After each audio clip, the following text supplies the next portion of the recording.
Hello, Soldat. I'm the Wolf of 1918, and this is the ultimate beginner's guide to reenacting the German soldier of World War I.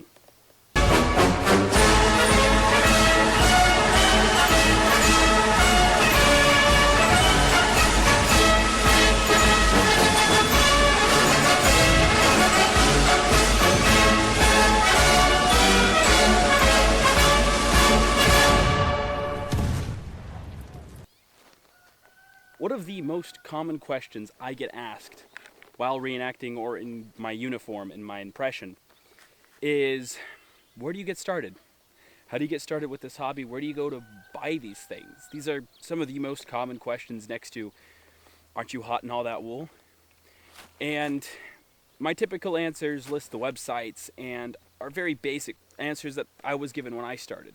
Over the past year and a half that I've actually done this, I've come to find out that there's a lot of things that I just wasn't told that would have helped me out a lot and would have saved me quite a bit of money and stopped me from committing different very big mistakes had I known them before. So that's the purpose of this video and what I intend to do with this video, and hopefully I can actually help someone learn and get you started on the right foot. Now, I've only been doing this for a year and a half, and I by no means am the end-all authority on World War I reenacting for the German soldier. I'm going to make mistakes in this video. I'm going to give you information that isn't perfect. And my hope is that people who are more well-knowledged in this subject than I am will be able to comment and correct me where I'm wrong and add more information where they think I was lacking. This is something that I'm hoping to get new reenactors started off on not just the right foot, but put them ahead of how I started and put them in a position to succeed quicker and easier than it was for me and than it was for my fellow reenactors who I've gone on this amazing journey with. Now, before we get into the meat of what I want to talk about and the things that you probably want to hear, which is where I got my uniforms, how to get started, what you want to get started with first, I want to talk about some things that I consider critical tips that will help you get started on the right foot when it comes to this hobby. The first one is don't buy World War II or Cold War German stuff. It's just not going to work. I've seen reenactors use it, new reenactors use it as stand-ins or as just actual substitutes because they're cheaper or because they couldn't find the World War I reproduction version. And so they just figured it was good enough. The problem with this is that it's obviously not correct. To a new reenactor or to the layman, it's perfectly reasonable to think that it looks just the same. The Stahlhelms look very similar, the boots look very similar, the ammo pouches look very similar. The problem is that when you go around well-versed reenactors or when you try to actually educate people, you're going to be doing it wrong, and the well-versed, the veteran reenactors are going to notice the mistakes, and if you try to voice your opinion, they're going to think less of it. It's just what's going to happen. So don't do that. Some common mistakes are buying World War II Kar 98 ammo pouches or a Kar 98 bayonet. The problem with this is that the Kar 98 bayonet is substantially shorter than the G98 bayonet. And the Gewehr 98 pouches are bigger than the Kar 98 pouches. There's those differences. And if you looked at pictures and you were able to see them side by side, you'd notice that there are some pretty noticeable differences that once you see it, you won't be able to unsee. It is easier to find the Kar 98 variants instead of over the Gewehr 98 variants, just because World War II reenacting is so much more popular when compared to World War I reenacting.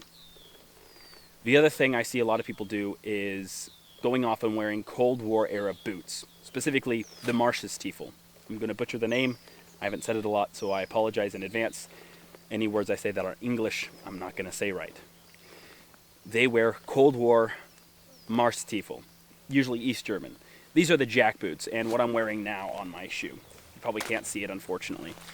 I will get a picture, and I will post a picture of what they look like. Now, the problem is that World War I Marschstiefel are very different from World War II and East German and West German Marschstiefel. They're very unique. They were an 1866 model. I apologize for the noise in the background. Got a lot of yard work going on right now. Quieter. You're just going to hear that in the background, so I apologize in advance. There's some pretty big differences between the Cold War era boots and the World War II era boots, and then the World War I era boots. The World War I Marstiefel were a model 1866. They hadn't really changed. They were the same boots, using the same construction as they were made way back before Germany was even formed. Now the problem is that after the war, they started to change substantially. Different manufacturing techniques to make better boots, or just different boots. And then after World War II, they changed again, using different materials, using different dyes, using different stitching techniques in general. Now, it's very noticeable. Cold War era boots are black, dyed black, and they generally have a glossy sheen to them if they've been taken care of well or recently shined. The problem here is that World War I era Marstiefel, these were darkened in the field. When soldiers got them, they were more of a very raw leather color. They were very whitish tan, a light tan color. And the soldiers were ordered to darken them in the field. So you had a lot of varying colors, and they weren't properly dyed. So you had a very varying quality. They weren't exactly shiny either. And so when you have something that's pure black, it's already inaccurate based on the coloring alone. So you want to go ahead and you want to buy the Reproduction World War I German Marstiefel, and not the World War II or the Cold War boots, because they're cheaper, or because you also have a World War II impression. It's just not going to work, and you're going to look like you don't know what you're doing. The less common of these, but the one that I have seen, is using a World War II Stahlhelm, or a 1918 Stahlhelm on a 1916 impression. The best way to go about avoiding this is to simply use an M16. That is your Stahlhelm. Don't go for anything else unless the unit you're a part of says to do otherwise. Just use the M16. It is just an easy, cut and dry thing to do. Don't try to get creative with it. It's not going to turn out. Now, the next tip I want to give is how to take advice. I've seen two polar opposites, and I've been one of these polar opposites when I've seen people start out in this hobby. One of them is taking in every bit of advice and just taking it as fact. Just taking it and using it, every piece of advice, every bit of criticism, just taking it in and using it and saying they are right because they've been doing this longer than I have.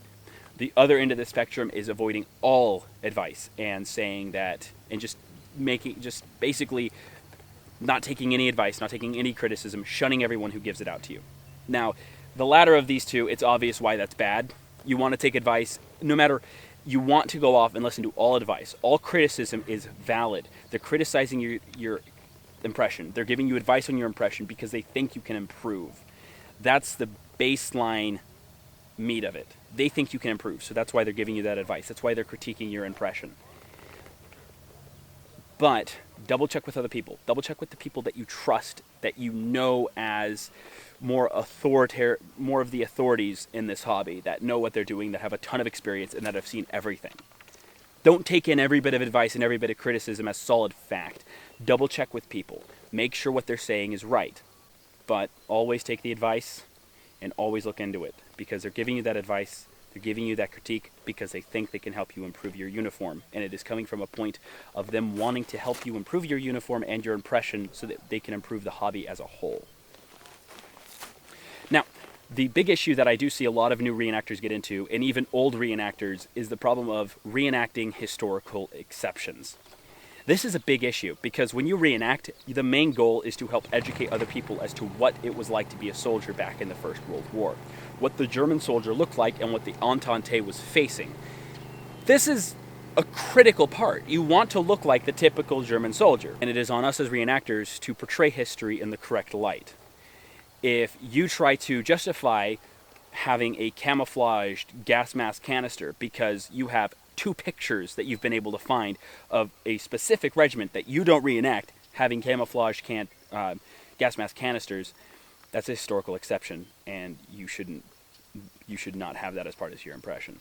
Wear the standard. The most common things that you see are the things that you should actually be wearing, and always wear what was typical for your regiment and not what was typical for the army. Things changed based on the regiment. Understand where they definitely know that they're coming from a honest point of view, and that you need to make sure that that criticism is listened to.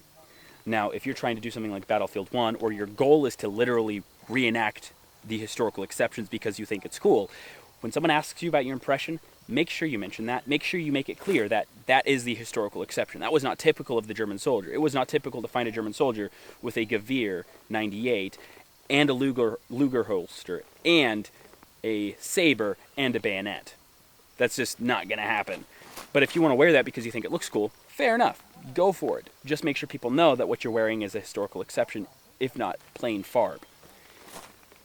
The last thing in this critical thing of tips that I want to give is the original versus reproduction debate, and when you should wear one and when you should avoid one. My policy is I only wear original metal militaria to a point. Now, I am currently refurbishing a old original leather bayonet frog made in 1918, and I'm about to buy an original leather belt setup from the war. However, these items have been taken great care of, and I'm currently refurbishing the bayonet frog to where it'll be able to be used properly and in good condition. The big deal here is that you don't want to ruin something with historical significance. You don't want to go off and take an original Stahlhelm, for example, and repaint it the improper Feldgrau color while there was camouflage visible on the helmet. That is destroying something of historical significance and is something that I personally am fully against. When it comes to restoring original metal objects for your impression, I am completely against that unless the item is in rather poor condition. For example, this Stahlhelm, I am not going to refurbish. I have added a new liner, I have custom made a strap for it, but I am not going to repaint it. I'm not going to clean it. I'm going to leave it as it is. The reason why is because it is in good condition and has some remains of original paint on it. Not only just any original paint, but original camouflage paint in a rare rainbow pattern. I'm going to keep this on the helmet because it isn't visible from very far away, so it's perfectly accurate to use it as a Samkampfe. However, it is also unique enough and has enough historical significance to where I wouldn't want to touch it up later on, and if I want to have a Feldgrau helmet, I'll need to get a new authentic one. As for my bayonet and my bayonet scabbard, these are both original items.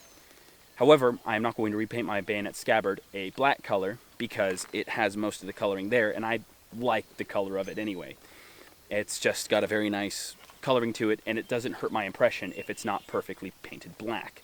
That paint didn't stay on anyway because they are oil-based paints, and they chipped off the metal regardless, and it already looks like it has black paint anyway. Another item is my spade. The spade is in really good condition. The wood handle is in really good condition. There's no need for refurbishment. The other item that is original on my uniform is my mess kit. When I bought it, it was not painted. It is also a 1929 model that is very similar to the World War I models used by the German Army.